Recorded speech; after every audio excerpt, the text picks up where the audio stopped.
여러분, 바울 서신과 사도행전을 읽어보시면 바울에게는 많은 동역자들이 있었다라는 것을 아실 수 있습니다.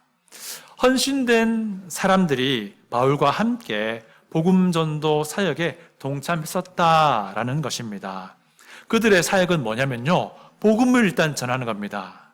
그리고는 제자를 삼는 거예요. 이 과정에 어떤 일이 벌어졌습니까? 복음을 들은 사람들이 회심합니다. 자기가 죄인임을 알고 죽으셨다가 부활하신 예수님을 자기의 구주로 믿게 되는 것, 이것을 우리가 회심의 과정이다라고 이야기를 합니다. 자, 그렇게 회심한 사람은 이제 이렇게 불립니다. 예수님의 제자라고 불리게 됩니다.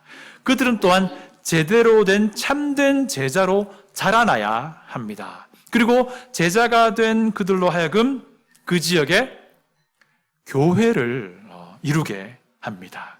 그리고 그렇게 시작된 교회가 이제 건강하게, 건전하게 자라도록 돕는 사역, 이 사역을 바울과 그의 동역자들이 했던 것입니다. 그리고 이 과정은 계속해서 반복되어 재생산의 과정을 겪습니다. 그렇게 건강하게 세워진, 건전하게 세워진 교회가 복음을 전하는 거예요. 그리고 또 제자를 삼습니다.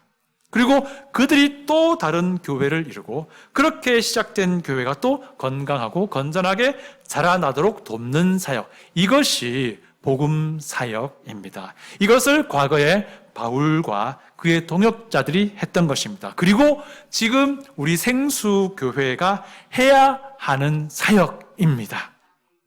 이 사역을 위해서는요, 생수교회를 이루고 있는 우리 각자의 헌신이 필요합니다. 우리 각자의 희생이 필요합니다. 시간도 드려야 하고요, 물질도 드려야 하고요, 우리의 재능도 드려야 하고, 심지어 우리의 체력도 드려야 합니다. 그리고 우리의 정성과 마음도 드려야 합니다. 자, 그런데 만약에 이런 희생이나 헌신이 강요되어서 해야 하는 것이라고 한다면 그것은 정말 큰 부담으로 남을 것이고요. 만약에 우리가 이런 모습이라면 이것은 기독 신앙이 아니에요. 이것이야말로 종교 행위라고 하는 겁니다. 그런데 진짜 참된 예수님의 참된 제자가 되면요, 이런 헌신이나 희생이 우리 주님 예수님을 사랑하는 마음에서부터 저절로 솟아나게 된다는 것입니다. 우리 각자는요, 이 원리를 직접 몸소 경험해야만 합니다. 바울에게 있어서 많은 동역자들이 바로 이것을 직접 경험한 것입니다. 물론 그중 일부는 복음 사역 중에 바울을 떠나버린 사람도 있긴 하지만 대부분의 경우에는 바울 사도와 함께 끝까지 복음 사역의 자리를 지켜내었습니다. 그 중에서도 우리 눈에 가장 띄는 한 동역자는 바로 디모데입니다. 이 디모데 후서를 받는 디모데입니다. 여러분, 바울이 디모데 후서를 기록할 당시에 디모데는 에베소 교회에서 임시로 담임 목회 사역을 감당하고 있었는데 너무너무 힘들었습니다. 너무너무 힘들었습니다. 그럼에도 불구하고 디모데는 바울 사도가 죽을 때까지 함께 바울의 아름다운 청년 동역자로 남아있게 됩니다. 특별히 오늘 본문 말씀을 보면요, 디모데가 바울과 함께 끝까지 사역할 수 있었던 그 이유가 제시됩니다. 그런데 가만히 그 이유를 들여다 보니까요, 과거의 디모데에게만 필요했던 것이 아닙니다. 현재 생수교회와 우리 각자 모든 이에게 반드시 필요한 것이다 라는 것입니다. 과연 무엇이 디모데로 하여금 디모데 되게 한 것이며, 과연 무엇이 디모데로 하여금 주 예수 그리스도께 헌신하게 한 것이지, 과연 그 무엇이 디모데로 하여금 예수 그리스도의 그 십자가의 복음 사역에 희생하고 헌신하게 한 것이냐 하는 것입니다. 14절과 15절 상반절을 제가 읽어 드리겠습니다. 그러나 너는 배우고 확신한 일에 거하라. 너는 내가 누구에게서 배운 것을 알며 또 어려서부터 성경을 알았나니. 여러분, 바울은요, 디모데의 신앙 여정 전체를 잘 알고 있었습니다. 지난주에 우리가 잠깐 봤지만 디모데는요, 바울의 1차 전도 여행 때 바울에 의해서 복음을 듣고 회심합니다. 이때가 디모데가 10대 중반 혹은 후반이라고 알려져 있습니다. 그런데 이때에 또 디모데의 어머니 유니게와 디모데의 외할머니 로이스도 역시 바울에게서 복음 듣고 회심합니다. 그리고 나서 1년 남짓 후에 바울의 2차 전도 여행 때 디모데는 바울의 복음 전도팀에 합류합니다. 그리고 지금까지 디모데는 바울과 함께 동역하고 있습니다. 그러니까 바울은요, 디모데의 집안도 잘 알고 있고요. 왜? 그의 어머니와 그의 외할머니도 바울에 의해서 복음 듣고 회심했기 때문에. 디모데의 개인도 잘 알고 있습니다. 그리고 디모데가 어릴 때부터 어떤 방식으로 집안에서 양육되었는지도 잘 알고 있는 것입니다. 그런 바울 사도가 주목하는 것이 있는데 바로 이것입니다. 디모데가 어릴 때부터 성경을 배웠다라는 것입니다. 디모데가 어릴 때부터 어머니와 외할머니로부터 성경을 배웠다라는 것입니다. 경건한 유대인이었던 어머니와 외할머니로부터 구약 성경을 부지런히 배웠다라는 것입니다. 물론 그들은요, 구약 성경을 읽고 가르치면서도 그 당시에는요, 구약 성경이 예언하는 메시아가 누구인지, 왜 이 땅에 오신 것인지에 대해서 구체적으로 알지는 못했습니다. 그러나 바울 사도의 복음 전도를 통해서 그 메시아가 수십 년 전에 예루살렘에서 십자가에 달려 죽었다가 부활한 예수라는 것을 들었습니다. 그리고 그들은 그 메시아가 죄인된 자기네들을 위해 십자가에 달려 대신 죽으시고 부활했다, 그렇게 고난과 고초를 당했다라는 것을 듣고 예수 그리스도를 자기네 구주로 믿게 된 것입니다. 그렇게 회심한 거예요, 그 가족이. 그리고 그들은 회심한 뒤에는요, 바울의 기록과 다른 사도들과 바울의 동역자들의 기록들을 듣고 배우고 그 가르침을 배웠던 것이에요. 배우고 확신했던 것입니다.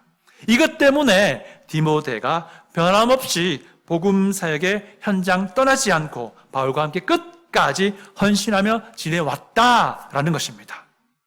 오늘 성경 본문이 말하는 그 이유는 바로 성경이라는 거예요. 여러분, 우리도 성경을 가까이 합니다. 성경 읽고요, 듣고요, 배웁니다. 그리고 성경을 묵상합니다. 그렇죠? 주일 온가족 예배 때 성경 강론 듣고요, 주일 목장 모임에서도 성경 본문과 성경 강론에 대해서 서로 이야기를 나눕니다. 그렇게 하시죠? 예. 수요 말씀 교재에서도 성경 강론 듣고요, 새벽 기도회에서도 성경 강론 듣습니다. 그리고 부흥 사경회에서도 특별히 성경 강론 듣습니다. 매우 잘하고 있는데요. 그런데 여기에다가 오늘 성경 본문이 강조하는 성경의 정체가 무엇인지를 제대로 아는 것을 더한다면, 그리고 여기에다가 그 성경을 어떻게 활용해야 하는지를 알게 됨을 더하게 된다면요, 우리 역시 디모데처럼 끝까지 우리 주님 예수님과 함께 이 복음의 자리를 떠나지 않게 될 것임을 저는 확신합니다. 여러분, 성경 아무리 강조해도 지나치지 않습니다. 먼저 나눠야 할 것은요, 성경은 하나님의 호흡이다라는 주제예요. 성경의 정체에 대해서 우리가 분명히 알아야 합니다. 여러분, 하나님의 호흡, 숨, 그러니까 어떤 성경의 부분이 생각이 납니까? 천지 창조가 생각이 나시죠? 네. 하나님이 온 우주와 그 안에 있는 모든 것들을 창조하실 때 유일하게 인간에 대해서만 하나님의 호흡을 불어 넣어 주셨습니다. 그랬더니 티끌과 흙으로 빚어졌던 인간의 형체에 생명이 시작이 되었습니다. 이 신적인 호흡은 무엇을 의미하냐면 성령 하나님이 그 안에 개입하시고 역사하셨음을 의미합니다. 이와 마찬가지라는 거예요. 성경 기록도 성령 하나님의 역사가 개입된 것이다 라는 것을 말하고 있다는 것입니다. 우리 16절 상반절인데요. 16절 상반절 우리 다 같이 한번 읽어보겠습니다. 시작. 모든 성경은 하나님의 감동으로 된 것으로. 아멘. 우선 여기에 있는 이 본문에서 지금 말하고 있는 모든 성경이라 하면요, 우선적으로는 구약 성경을 말합니다. 그런데 구약 성경만 이야기하는 것은 아니에요. 그 당시 초대 교회에서 회람되던 사도들과 그들의 동역자들의 기록도 포함돼요. 이것들이 시간이 이제 흐르면서 기독교회의 신실한 지체들에 의해서 지금의 구약 성경 39권과 신약 성경 27권이 받아들여진 것입니다. 이 과정 가운데 성령님이 교회 가운데 역사하셨음을 우리가 인정하는 거예요. 여러분, 여기 보니까 하나님의 감동으로 된이라고 말이 있습니다. 이 말로 번역한 그리스어 단어는요, 세오프뉴스토스라는 단어인데, 이게 글자는 의미 중요하지 않고요. 이게 두 가지 의미가 담긴 거예요. 하나는 하나님, 하나는 호흡이에요. 이게 무슨 말입니까? 하나님의 호흡이 불어넣어진이란 뜻의 단어예요.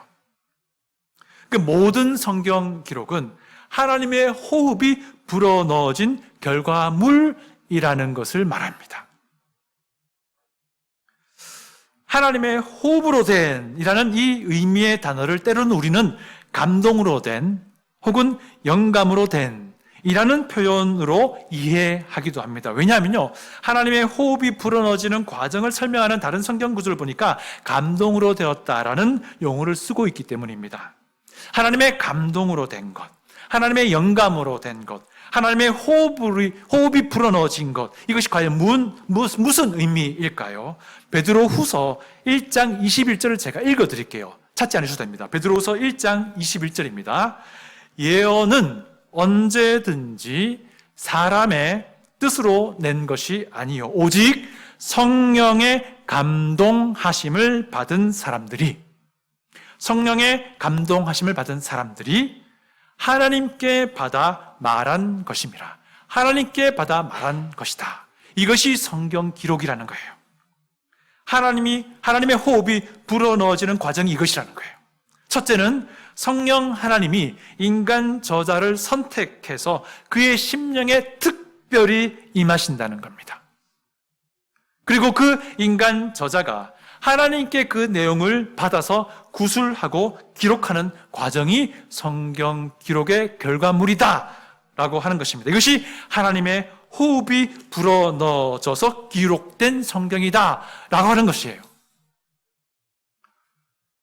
그럼 한 가지 이런 질문이 생깁니다.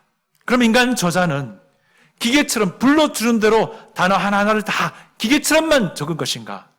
인간 저자의 특징과 그의 캐릭터는 전혀 고려되지 않은 채 그렇지는 않습니다. 또 이렇게 생각할 수 있습니다. 그러면 인간 저자의 생각과 사상에만 하나님이 호흡을 불어넣으셨나? 그것도 그렇지 않습니다. 하나님은요, 인간 저자의 사고와 배경과 지식과 성품, 재능, 글쓰기, 습관 모두가 반영된 단어 하나하나를 인간 저자에게 주시고 그것이 떠오르게 하신 것입니다. 그래서 각 저자의 어떤 특징과 문체, 글쓰기 특징이 각 성경마다 드러나게 됩니다. 이것을 우리는 유기적 영감이라는 말을 써요. 그럼 또 이런 질문을 하죠. 성경의 모든 단어가 다 하나님의 호흡이 불어넣어진 단어인가요? 네, 그렇습니다. 그런데 혹자는 이런 주장도 합니다. 아닙니다. 성경의 특정 단어만, 예를 들어서 교리를 설명하는 부분만 영감받은 거예요 라고 주장하기도 하는데 그렇지 않습니다. 성경은요, 이 안에 모든 단어가 유기적으로 영감받은 것입니다. 이것을 어떤 용어를 쓰냐면요, 유기적 축자 영감이라는 말을 써요. 영어로는 organically planary verbal inspiration이라는 말을 써요. 이 용어는 기억하지 않으셔도 됩니다. 성경의 모든 단어들이 유기적으로 하나님께서 그의 저자의 모든 특징들을 고려하셔서 단어를 주시고 그 단어를 생각나게 하신 거예요. 그렇게 기록되어진 것. 이것이 하나님의 호흡이 불어넣어져서 성경에 기록된 과정이다 라고 하는 것입니다. 그래서 이것이 어떤 것과 연결되냐면요, 이 성경 기록에는 어떤 오류도 없다라는 것과 일맥상통하게 되는 겁니다. 유기적으로 축자 영감되어서, 그래서 오류가 없는 성경 기록, 이것이 하나님의 말씀, 이것이 하나님의 호흡이다라는 것입니다. 그래서 우리는 이 성경 기록을 신뢰할 수 있는 겁니다. 따를 수 있는 거예요. 그래서 우리는 이 성경 기록의 가르침에 심지어 내 생명까지도 거는 겁니다. 여러분, 18세기, 19세기 기독교 안에 자유주의 물결이 불어왔습니다. 그들이 제일 먼저 공격한 것이요, 이 성경 안에 오류가 있다라는 거예요. 이 성경에 하나님의 호흡에 불어넣으심이 특별한 어떤 특정한 부분만 그렇게 되었다라고 이야기하기 시작했습니다. 그렇게 지금도요, 어떤 결과가 벌어졌냐면 소위 복음주의 진영이라고 하는 그 진영 안에도 여전히 성경은 오류가 있다, 포함하고 있다라고 주장하는 사람도 있다는 거예요. 굉장히 심각한 문제입니다. 어쨌든 성경은요, 단순한 책이 아닙니다. 하나님의 호흡이기 때문에, 하나님의 말씀이기 때문에 이 성경을 우리는 사랑하는 거예요. 하나님의 호흡이 아니라면, 하나님의 말씀이 아니라면 이 책에 대해서 우리가 신뢰하지 않아도 됩니다. 할 필요가 없지요. 사랑하지 않아도 됩니다. 사랑할 필요가 없지요. 그렇지만 우리는 이 성경 기록이 하나님의 호흡이며 하나님의 말씀임을 믿기에 이 성경 기록에 우리의 생명을 거는 것입니다. 여기에서부터 우리의 신앙이 시작되는 겁니다. 이제 성경의 용도에 대해서 좀 살펴봐야 됩니다. 두 번째, 이 성경을 통해서 우리는요, 구원에 이르는 지혜를 얻어야 합니다. 15절 하반절 제가 읽어드립니다.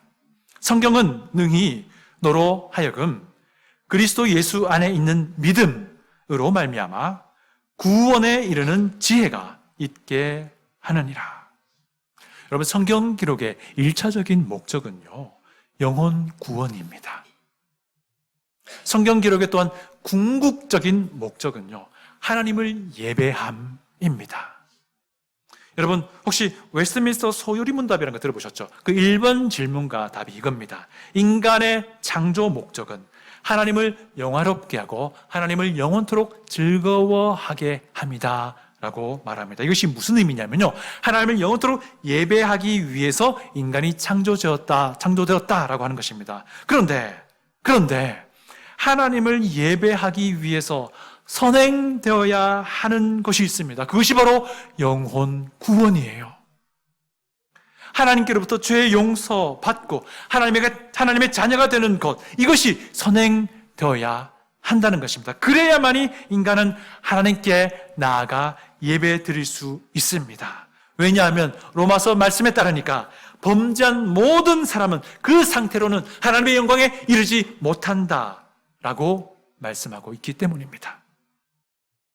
여러분, 그래서 성경은요, 범죄한 인간이 어떻게 하나님께 용서받는지를 알려줍니다.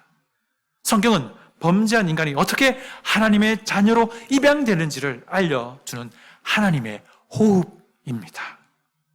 우선 우리는요, 의로우신 하나님께 범죄한 죄인됨을 분명히 알아야 합니다. 하나님의 뜻을 무시하고 내가 법이 되어서 내 마음대로 살아온 내 인생, 이것이 하나님 앞에 죄됨을 인정해야 합니다. 아무리 내가 사람들 앞에 볼 때는 부끄럽지 않게 살아왔다 할지라도, 스스로 그렇게 생각한다 할지라도, 거룩하시고 의로우신 하나님 앞에서는 정말 부끄러운 죄된 존재임을 우리가 인정해야 한다는 것입니다. 왜? 이대로는 하나님을 예배할 수 없기 때문입니다. 아들 예수 그리스도께서 내 죄의 대가를 대신 지고 내가 죽어야 할 그 죽음을 대신 십자가에 달려 죽으셨다는 것을 우리가 믿어야 합니다. 그 예수께서 죽음을 이기시고 부활하셨음을 우리는 믿어야 합니다. 그래서 내 죄의 대가가 이미 치러진 거예요. 이런 놀라운 일을 하신 예수 그리스도께서 나의 유일한 구원자시요 나의 유일한 주 되심을 우리가 믿는 것입니다. 이 기쁜 소식을 알려주기 위해서 하나님의 호흡으로 된 이 성경이 기록이 되었고 지금 우리 손에까지 전달이 된 것입니다. 여러분, 저는요, 목사로서 생수교회를 출입한 모든 사람이 이 성경 기록을 통해서 이 기쁜 복음 소식을 빠짐없이 들을 수 있길 바라고요, 최소한 이해할 수 있길 바랍니다. 그것이 무엇인지, 그것이 목사가 해야 할 일이고요, 그것이 먼저 믿은 여러분들이 해야 할 일이고요, 우리 생수교회가 가장 우선적으로 해야 할 사역입니다. 저는 목사로서요, 생수교회를 출입하는 모든 사람이 이 복된 소식, 기쁜 소식 듣고 죄인된 자신의 정말 비참함을 인정하고 애통해야 하고 슬퍼하기를 바랍니다. 저는 목사로서 생수교회를 출입하는 모든 사람들이 죄인된 자신의 그 비참함을 깨닫고 애통해하면서 내 인생을 이제는 예수 그리스도께 걸지 말지를 심각하게 고민할 수 있기를 기대합니다. 저는 목사로서 생수교회를 출입하는 모든 사람이요, 자기 인생을 예수께 완전히 걸어야 될지 말아야 할지를 심각하게 고민하던 중에 내가 어떻게 할 수 없는 강력한 하나님의 그 이끌림과 능력과 힘에 따라서 예수 그리스도를 내 구주로 믿을 수밖에 없는 상황에까지 이끌리기를 원합니다. 그래서 기쁨과 감사와 감격이 우리 가운데 넘치기를 저는 원합니다. 저는 목사로서 생수교회를 출입한 모든 사람이 이 기쁜 소식을 우리 이웃들에게 전해주기를 원합니다. 여러분의 집에서, 여러분의 가족에게, 여러분의 배우자에게, 여러분의 자녀에게, 여러분의 부모에게 이 기쁜 소식을 전해줄 수 있기를 원합니다. 여러분의 일터에서 만나는 모든 사람들에게 이 기쁜 소식을 전해줄 수 있기를, 확신 가운데 전해줄 수 있기를 원합니다. 다시 한번 강조합니다. 성경의 가장 중요하고 가장 우선적인 용도는요, 예수님을 발견하는 것입니다. 왜냐? 성경이 예수님을 알려주는 책이기 때문입니다. 그래서 여러분이 성경 기록 접할 때마다 그것이 구약이든 신약이든 예수 그리스도를 읽어낼 수 있기를 원합니다. 생수교의 모든 집회에서 여러분은 성경 강론을 듣고 성경을 배우게 됩니다. 여러분이 오늘 이 예배에서 예수 그리스도를 발견할 수 있기를 원합니다. 그래서 오늘 예배가 여러분의 인생에서 가장 귀중한 순간이 되기를 바랍니다. 오늘 이 예배 가운데 구원의 은혜를 깨닫기를 원합니다. 예수 그리스도를 다시 한번 발견하기를 원합니다. 예수 그리스도를 더 깊이 알게 되기를 원합니다. 그래서 지금 이 시간이 여러분의 인생에서 가장 귀중했노라고 여러분의 자녀에게, 여러분의 손주에게, 여러분의 배우자에게 들려줄 수 있기를 원합니다. 지금 이 시간이.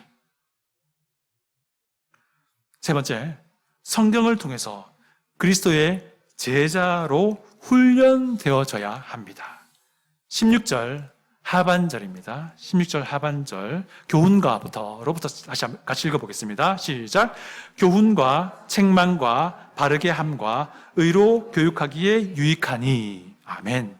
성경은요, 예수님을 알게 하고 예수님을 믿음으로 구원에 이르게 하는 유익한 책이기도 한데요, 또 한편 성경은 그렇게 예수님을 발견하고 구원받아 제자가 된 자들이 제대로 된 참된 제자가 되도록 훈련시키기에 유익한 책이기도 합니다. 우선 보니까 교훈이라는 말을 합니다. 이것은 바른 교리, 건전한 교리를 말합니다. 우리 그리스도인은요, 건전하고 바른 교리의 기초 위에 있어야 합니다. 그래야지 세상의 어떠한 풍파에도 흔들리지 않습니다. 여러분, 심심찮게 이런 말 들을 겁니다. 이단이 어느 교회에 침입했는데, 아니 예상치도 못한 사람이 그 이단에 홀랑 넘어갔다라는 말 들어보셨을 거예요. 심지어 교회가 4분 오열되고, 아니 교회가 통째로 이단에 넘어갔다는 말을 들어보셨을 겁니다. 왜 그런지 아십니까? 바른 건전한 교리를 자세히 잘 모르기 때문에 그런 겁니다. 여러분, 하나님이 어떤 분인지 더 자세하게 알아야 합니다. 예수님이 도대체 어떤 분이신지 더 깊이 알아야 됩니다. 성령 하나님의 역사가 어떤 방식으로 이루어지는지를 성경을 통해서 분명하게 알아야 됩니다. 구원이 무엇인지, 복음이 무엇인지, 구원받는다는 것이 무엇인지, 거듭난다는 것이 무엇인지 분명하게 알아야 합니다. 교회가 어떤 모습으로 흘러가야 하는 것인지, 성경이 말하는 건강한 교회가 무엇인지 분명히 아셔야 돼요. 거룩한 삶, 도대체 그것이 무엇인지 성경 통해서 분명하게 알아야 됩니다. 예수 그리스도의 재림이 어떻게 우리 가운데 임하게 될 것인지를 성경을 통해서 분명하게 알아야 합니다.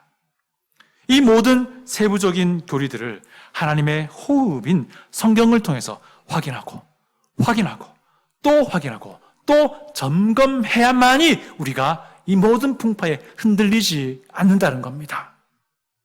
저도 최선을 다해서 하나님의 말씀의 교훈을 부지런히 가르치고 설교하겠습니다. 저도 그렇게 해야 되지만요, 여러분들도 이 하나님의 말씀에 깊은 관심을 가지고 부지런히 배우는 자리에 임하셔야 됩니다. 그 다음은 책망과 바르게 함과 의로 교육함에 대해서 말합니다.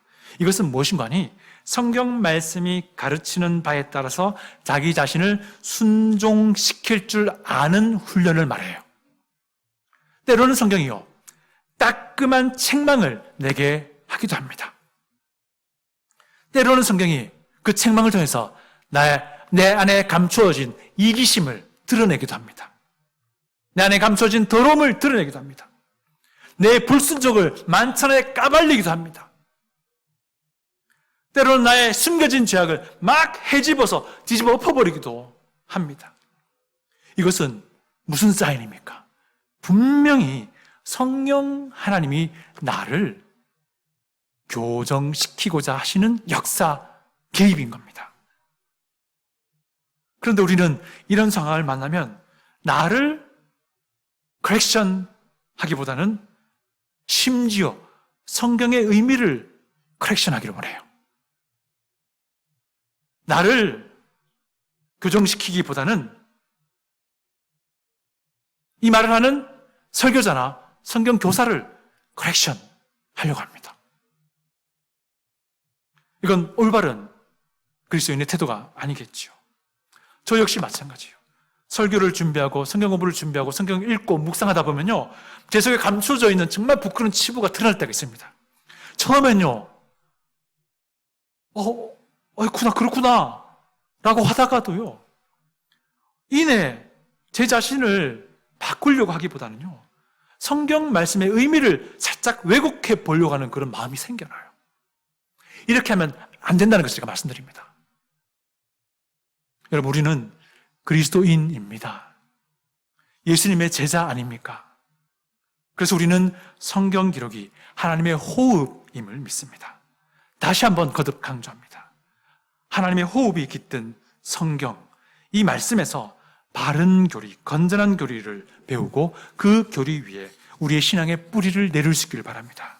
하나님의 호흡의 말씀인 이 성경이 나를 책망하거나 나를 바로잡거나 나를 순종하게 훈련시킬 때면 항상 이렇게 말할 수 있기 바랍니다. 네, 알겠습니다. 그 책망 앞에 내가 무릎 꿇겠습니다. 나의 죄악을 바로 잡겠습니다. 즉시 순종하겠습니다. 라고 말입니다.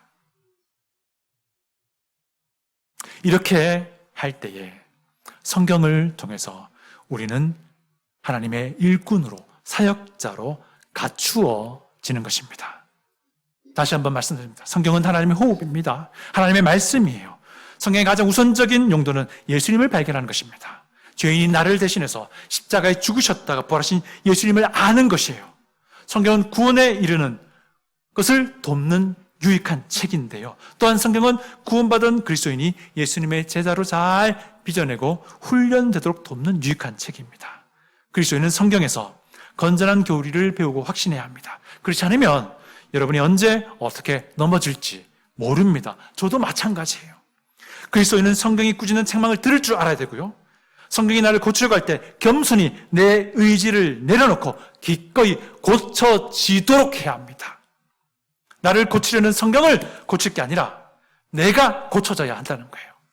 그리스도인은 성경 말씀이 순종할 것을 가르칠 때 기꺼이 순종하도록 내 의지와 내 뜻을 뒤로 던질 줄 알아야 한다는 것입니다. 이런 식으로 하나님의 호흡으로서의 성경의 권위를 인정하고 이 말씀에 내 인생을 맡길 때 이 사람은 이미 온전하게 빚어지고 있는 것입니다.